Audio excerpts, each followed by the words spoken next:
সালামু আলাইকুম ভাই। ইয়া আপনি তো মানুষ যেরকম আপনার গাড়িও সেই রকম। আপনি তো দেখি মাঝে মাঝে বিভিন্ন ধরনের গাড়ি এই যে ব্যবহার করেন, যখন যেটা মন চায়। তা আপনি এই যে পালসার এটা কিভাবে বানালেন? এটা হুন্ডা কিনছি 15,000 টাকা দিয়ে। হ্যাঁ হ্যাঁ, আর এলা কিনছি 5,000, মোট 20,000 টাকা। 20,000 টাকা গাড়ি কিরকম যায়? 50 কিলো। 50 কিলো, এক লিটারে। হ্যাঁ ভাইয়ের মাথা আজব বুদ্ধি পারে।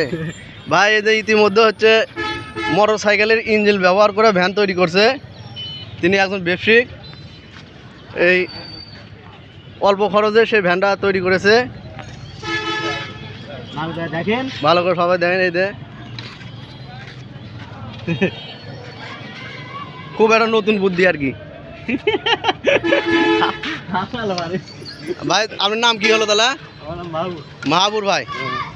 আপনি যদি কারো যদি এরকম বুদ্ধির দরকার হয় তাহলে আমার মাহাবুর ভাইয়ের কাছে চলে আসবেন। পণ্ডিত পুকুর বাজার, দৈনিক সোমবার বৃহস্পতিবার তাকে হাটের দিন পাওয়া যাবে নাকি ভাই? হ্যাঁ হ্যাঁ, আচ্ছা।